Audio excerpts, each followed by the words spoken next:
Maharashtra government के 1.5 फुटिया MLA assembly में बैठते हैं तो कहीं नजर नहीं आते, आवाज से ही लगता है कि ये कोहली चोर है, ये मुर्गी चोर, मेंढक का यानी मेंढक की आंख वाला मुर्गी चोर, ये नेपाली ये कहता है कि किसी ने अगर गिरिराज महाराज को हाथ लगाया तो ये मस्जिदों में घुसकर मारेंगे। प्रशासन यहां पर एक स्लोगन लिखा है कि मुल्क एक और कानून दो, और इसकी लिखने की जरूरत है और प्रशासन की आंख खोलने की जरूरत है कि इस मुल्क में किस तरीके का कानून चल रहा है, किस तरीके का दोहरा मेयार है। मरहबा कलेक्शन मॉल, रेडीमेड कपड़ों का भरपूर खजाना, jeans pant, T shirt, cargo pant, night pant, बच्चे और बच्चियों के लिए अच्छे खूबसूरत और उम्दा ड्रेस। पता याद रखें, जमुर हाई स्कूल मेन रोड, जैतून हजीन मस्जिद के पास। नीतीश राणे मुर्दाबाद,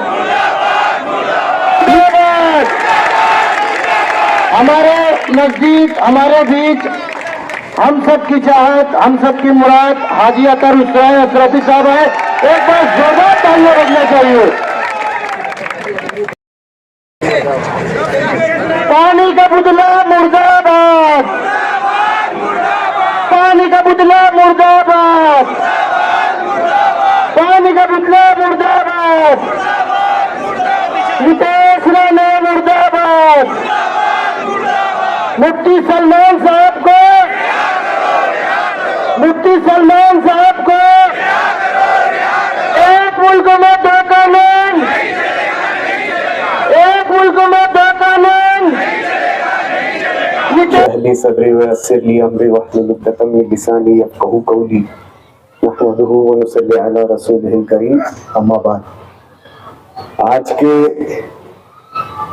इस धरने के कन्वेनर और सदर आली वकार शहर अजीज के हरदिल अजीज एमएलए अलहाज मुफ्ती मोहम्मद इस्माइल कासमी साहब, धरने में हाजिर तमाम ही तंजीमों के जिम्मेदार वो अमायदीन शहर, एक दो नहीं सारा जिस्म है छलनी, एक दो नहीं सारा जिस्म है छलनी, दर्द बेचारा परेशान है कि कहां से निकले। आज का ये जो धरना है ये कई उन्वानात पे की बुनियाद पर दिया गया है। इसमें सबसे जरूरी और सबसे अव्वल जो उन्वान है वो हम सब के प्यारे नबी आकाए नामदार ताजदार मदीना रहमतुल्लिल आलमीन सरवर कायनात नबी करीम हजरत मुस्तफा मोहम्मद सल्लल्लाहु अलैहि वसल्लम की शान मुबारका में जो नासिक जिला के तालुका, नासिक जिला के सिन्नर तालुका में जो रामगिरी महाराज, अगर इसमें अगर थोड़ा सी लफ्जों का फेर हो जाए तो यकीनन फिर इस कानून के रखवालों को तकलीफ हो जाएगी। जिस तरीके की हरकत वो कर रहे हैं, इनके नाम के आगे अगर हे बढ़ा दे तो फिर पूरी यहां पर बैठी हुई यंत्रणा को बहुत तकलीफ हो जाएगी। और इन्हीं के तहफ़्फ़ुज़ में और इन्हीं की हक में बात करने वाले महाराष्ट्र गवर्नमेंट के 1.5 फुटिया एमएलए असेंबली में बैठते हैं तो कहीं नजर नहीं आते, आवाज से ही लगता है कि ये कोहली चोर है, ये मुर्गी चोर, मेंढक का यानी मेंढक की आंख वाला मुर्गी चोर, ये नेपाली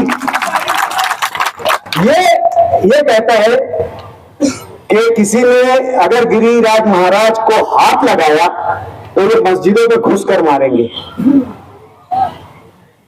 प्रशासन यहां पर एक स्लोगन लिखा है कि मुल्क एक और कानून दो, और इसकी लिखने की जरूरत है और प्रशासन की आंख खोलने की जरूरत है कि इस मुल्क में किस तरीके का कानून चल रहा है, किस तरीके का दोहरा मेयार है। कि जो लोग मुल्क में मुनाफरत खुलेआम फैला रहे हैं, मुल्क में तफरीककारी कर रहे हैं, दो मज़ाहिब के बीच में जो है दूरियां पैदा कर रहे हैं, जिनका मकसद और नीयत यह है कि आने वाले असेंबली इलेक्शन से पहले महाराष्ट्र में जो है वो फिरका वाराना फसादात रहनुमा हो जाए। पार्लियामेंट इलेक्शन में जिस तरीके से मुसलमानों ने यकजहती का और सब्र का दामन थाम कर तमाम अपने इख्तिलाफात भुलाकर, सियासी, समाजी, मजहबी, मिली इख्तिलाफात भुलाकर महाविकास अघाड़ी पर भरोसा किया और महाविकास अघाड़ी को जिस तरीके की भरपूर कामयाबी दिलाई, उससे आज ये बीजेपी गवर्नमेंट, ये शिंदे गवर्नमेंट, ये अजीत पवार गवर्नमेंट जो है वो बौखलाई हुई। लेकिन आज जिम्मेदारी उन लोगों की भी है जिन लोगों पर हमने भरोसा किया, जिन लोगों को हमने मसला मानकर पार्लियामेंट में उनकी झोलियों को, उनके दामनों को, उनकी तवक्को से ज्यादा उनके झोलियों और दामनों को भर दिया। आज इसमें सबसे एक अहम अनुमान भी है कि मुल्क के पार्लियामेंट में अगस्त में लोकसभा में वक्फ तरमीमी बिल पेश किया गया। लोकसभा में इस बिल को मंजूरी नहीं मिली, लेकिन इस बिल पर वोट देते वक्त हमने इस मुल्क में महाविकास अघाड़ी के नाम पर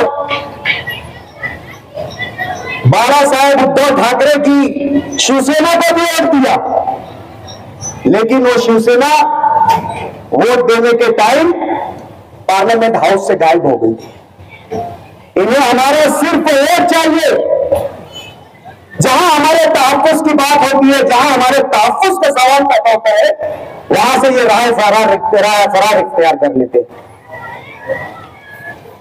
वक्फ अमेंडमेंट बिल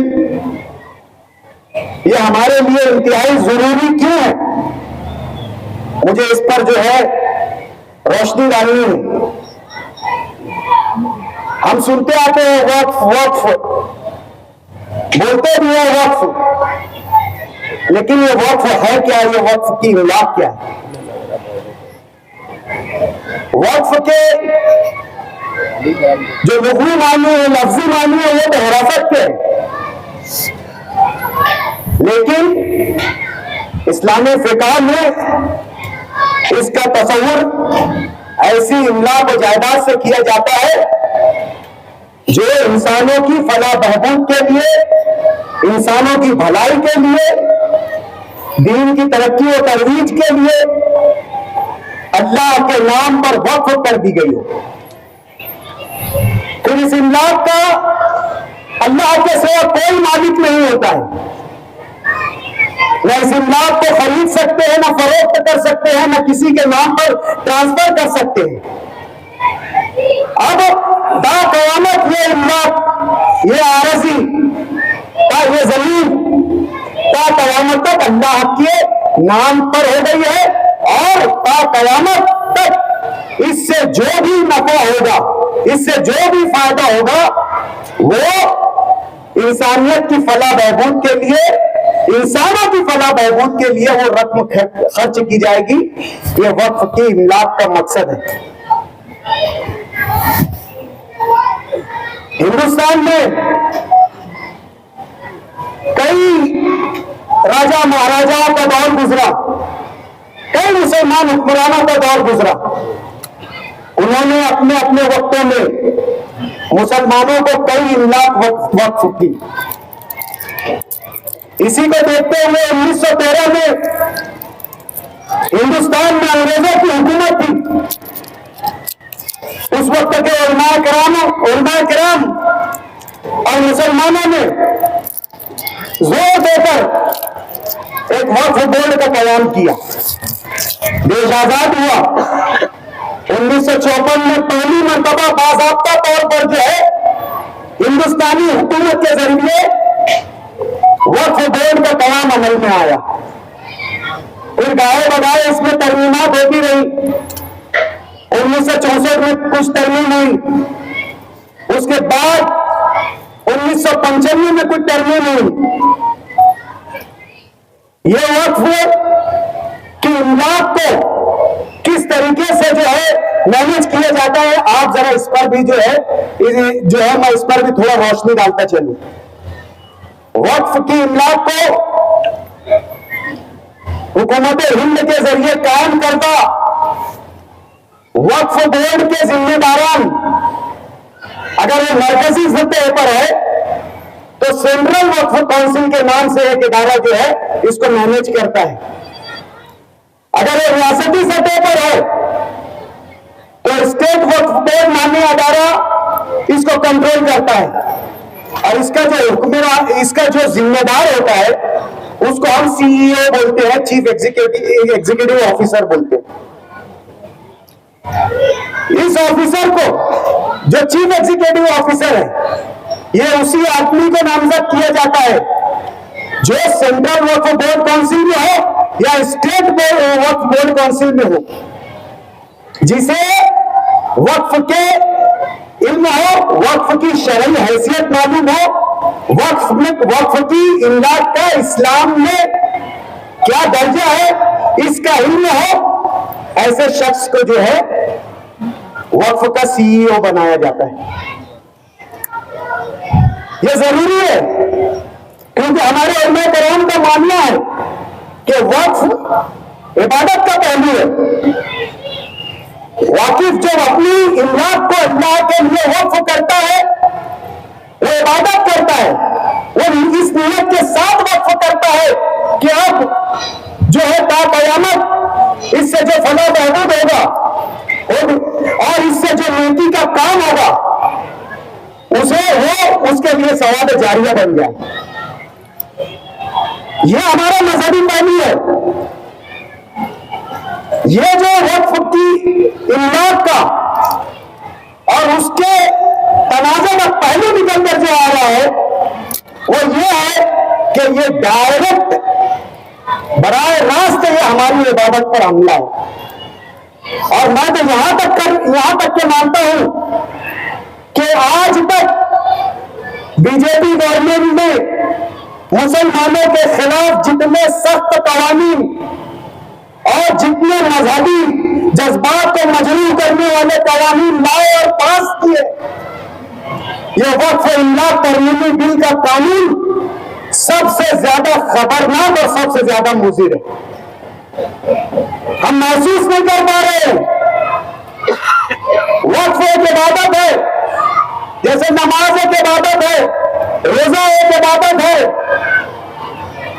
वक्फ भी एक इबादत है। और हमारी इबादत पर बराह रास्त जो है वो ज़र्ब लगाने की कोशिश की जा रही है। वक्फ बोर्ड के कयाम को खत्म करने की कोशिश की जा रही है। वक्फ बोर्ड में जो अराकीन होते हैं उन्हें इस बात का इल्म होता है कि मुसलमानों की इस इमलाक का इस्तेमाल किस तरीके से किया जाए। ऐसे लोगों को हटाकर गवर्नमेंट अपना नुमाइंदा और अपना ऑफिसर जो है वो वक्फ बोर्ड में काम करना चाहती है। और हम तुम लोग यहां जो बैठे हुए हैं, यहां पर बैठे हुए कई हमारे जो है लोगों के रिश्तेदारों में आबा और दाद में अपना घर, अपना मकान, अपनी जमीन मस्जिद और मदरसे के लिए वक्फ किया है। गवर्नमेंट की ये नीयत है कि अगर ज़बानी तौर से मुसलमानों की कोई इमदाद अगर वक्फ कर दी गई है और माजी में 3 साल का उसका कोई रिकॉर्ड अगर दस्तयाब नहीं है, तो ऐसी प्रॉपर्टी सीधे तौर से गवर्नमेंट की मिल्कियत हो जाएगी। आप सोचो कि आप में से बैठे हुए कितनों के बुजुर्गों ने जो है अपनी जायदादें, अपनी जमीनें जो है सवाब जारिया के लिए वक्फ की है। और कमाल तो ये कि औकाफ में अगर कोई तनाजा होगा, हिंदुस्तान में जितनी भी जमीनें हैं, जैसे महकमा दिफा की जमीन है, तुम्हारे एनजीटी आप लोगों ने सुना होगा, नेशनल ग्रीन ट्रिब्यूनल, आप लोगों ने रेलवे का सुना होगा, रेलवे ट्रिब्यूनल, तमाम ट्रिब्यूनल्स को जमीन के मामला सुनने का और उस पर फैसला देने का इख्तियार रहेगा, लेकिन वक्फ ट्रिब्यूनल को खत्म कर दिया जाएगा। ट्रिब्यूनल अपने आप में ताकत रखता है, पावर रखता है कि ट्रिब्यूनल अगर फैसला कर दे कि ये वक्फ की इमलाक वक्फ की ही है, तो फिर जो अपील को बंदा है उसको नई कोर्ट में जाने के लिए रिवीजन पिटीशन फाइल करना पड़ेगी। इसी अपील को ले जाकर दाखिल नहीं करना पड़ेगा, उसको नए निकात लाना पड़ेगा, नई वजूहात लाना पड़ेगा, नई बात पेश करना पड़ेगा। पिछले उसका दावा को अगर ट्रिब्यूनल ने कैंसिल कर दिया तो फिर वो दावा नहीं रह जाएगा। लेकिन हुकूमत की ये ख्वाहिश और ये चाहत है कि ट्रिब्यूनल्स को खत्म कर दिया जाए ताकि इस पे अपील दर अपील हो और इमलाक की जायदादें जो है वो मुतनाज़ा बनी रहे। ये वक्त हमारे लिए बहुत होशमंदी का वक्त है। हमें हमारी मिल्ली बेदारी का सबूत देना होगा। आज तेलंगाना में वक्फ बोर्ड की ईमा पर तेलंगाना हुकूमत ने जो है स्टेट वक्फ बोर्ड की जो उसका प्रोसीजर था उसको कायम रखने का जो है वो रेजोल्यूशन अपनी असेंबली में पास किया है। हम यहां से मुतालबा करते हैं हुकूमत महाराष्ट्र से कि उसी तर्ज पर जिस तरीके से तेलंगाना स्टेट ने पुराने वक्फ बोर्ड के कवानीन को कायम रखने का रेजोल्यूशन पास किया है, महाराष्ट्र की हुकूमत भी इसी तरीके का रेजोल्यूशन पास करे। आज मुसलमानों को बहलाने के लिए, मुसलमानों को घुसलाने के लिए और आने वाले असेंबली में वोट लेने के लिए छोटे मोटे काम, ये मस्जिदें आज जिसका हम वक्फ के जरिए तहफ्फुज़ की बातें कर रहे हैं, अगर हमारी ये मस्जिदें नहीं रह जाएगी और जो धमकी देने वाले मस्जिदों में घुसकर मारने की बात करते हैं ऐसे लोगों की गिरफ्तारी नहीं होगी, तो फिर ऐसे में हमारी मस्जिदों को लॉलीपॉप के नाम पर जो आप देने की कोशिश कर रहे हो वो हमारे किसी काम का नहीं है। आज जरूरत है मस्जिदों के तहफ्फुज़ की, आज जरूरत है हमारे मदारिस के तहफ्फुज़ की, यकीन दहानी की। आज जरूरत है कि हमारे जो मसाजिद के ट्रस्टियान हैं यही ट्रस्टी रहेंगे, जो मुतवल्लियान हैं यही मुतवल्ली रहेंगे। जो गवर्नमेंट नापाक इरादा रख रही है, नापाक साजिश रच रही है कि ऐसे ट्रस्ट में और मुतवल्लियों के बीच में एक गैर मुस्लिम नुमाइंदा जो है वो मस्जिदों के ट्रस्टियों में देगी और मुतवल्लियान में देगी। आज जो मस्जिदों के फैसले हम खुद करते हैं, मस्जिदों के मामलात के फैसले हम खुद करते हैं, आज हम मस्जिदों का निजाम खुद चलाते हैं। आज हमारे पास हमारी मस्जिदों को चलाने का एक बेहतर जो है निजाम मौजूद है और आज से नहीं बरस से जो है हम हमारी मस्जिदों का निजाम चला रहे हैं। आज हम हमारे मस्जिदों के वजू खानों को, हमारे मस्जिदों के दीगर जो है लगने वाले लवाजमात को, इलेक्ट्रिसिटी बिल को हम हमारे मुखैर हजरात जो है उनके ताउन से चला रहे हैं। और महाराष्ट्र में कई मसाजिद में अपने दम पर और अपने मुखैर हजरात के ताउन से जो है सोलर पैनल का जो है वो जो है सोलर पैनल जो लगाया है, इसकी मिसाल मीनारा मस्जिद मुंबई है, जिसने अपनी सबसे पहली मिसाल जो है वो जो है सोलर पैनल खुद का लगाने की वो पेश की है। और हमारी कसाबवाड़ा की मस्जिद के भी जो यहाँ पर जिम्मेदारान बैठे हुए उन्हें मालूम होगा कि कसाबवाड़ा मस्जिद में भी जो है अनकरीब जो है वो सोलर पैनल जो है वो सिस्टम फिट होने वाला है। मदीना मस्जिद में लग गया है। मदीना मस्जिद, अमीनिया मस्जिद में भी जो है, मोइनिया मस्जिद में भी जो है सोलर सिस्टम जो है वो लग चुका है। शहर की कई मस्जिदों में लग चुका है। हमें जामा मस्जिद में सोलर पैनल जो है बरसों से लगा हुआ है, वो आज से नहीं लगा है, दहाइयों से लगा हुआ है। आज जो लोग सोलर का लॉलीपॉप देकर वक्फ तरमीमी बिल से हमारी नजर हटाना चाहते हैं, आज अगर ये फेल कभी नहीं है, इसमें आप लोगों को मस्जिद के जिम्मेदारान को बुरा लगने वाली बात नहीं है। अगर आपको कबाहत महसूस नहीं हो रही है तो आप बिल्कुल लगाइए।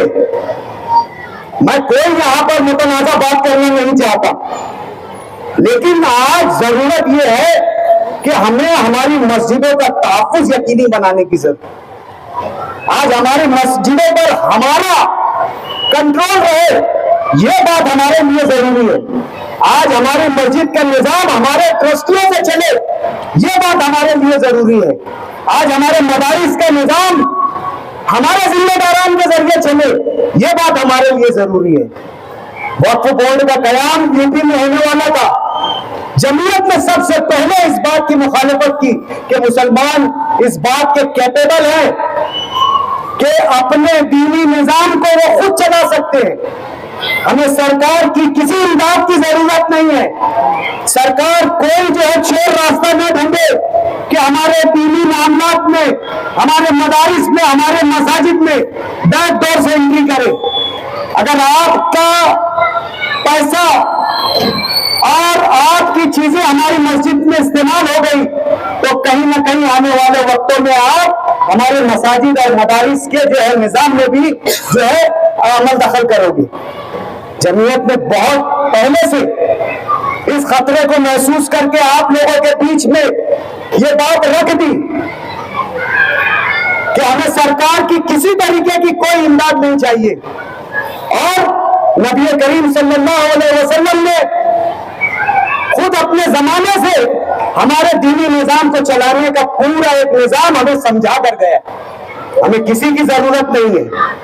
आज जो खालिस हमारी इबादत, हमारी इबादत है, वक्फ करना हमारी इबादत है, वक्फ करना हमारी नेकी है, उस नेकी पर जो हुकूमत ज़र्ब लगाने की कोशिश कर रही है, जो हमारा शरई हक छीनने की कोशिश कर रही है, जो हमारे आबा और अजदाद की ऐसी प्रॉपर्टीज जो नेकी के खातिर दी गई है, दीन की तरक्की और तरवीज के लिए दी गई है, लोगों की फलाह और बहबूद के लिए दी गई है, ऐसी ही अगर हमारे इमदाद को हमारा रहने दे तो हमें सरकार के किसी लॉलीपॉप की जरूरत नहीं है, किसी इमदाद की जरूरत नहीं है। आप हमारा हक हमारे पास ही रहने दो, आप हमारी इमदाद हमारे ताबे में ही रहने दो, उस निजाम को हमारे ताबे ही रहने दो।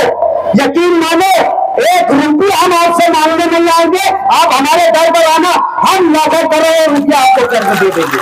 सिर्फ हमारी इमदाद, हमारी प्रॉपर्टी, हमारी अराजियात हमारी है, जो हमारा हक है उस पर मुकम्मल हमारा हक दे दो। इस मुल्क में मुसलमान आपकी हुकूमत को चंदा देंगे। इतनी बातें कहकर मैं आपकी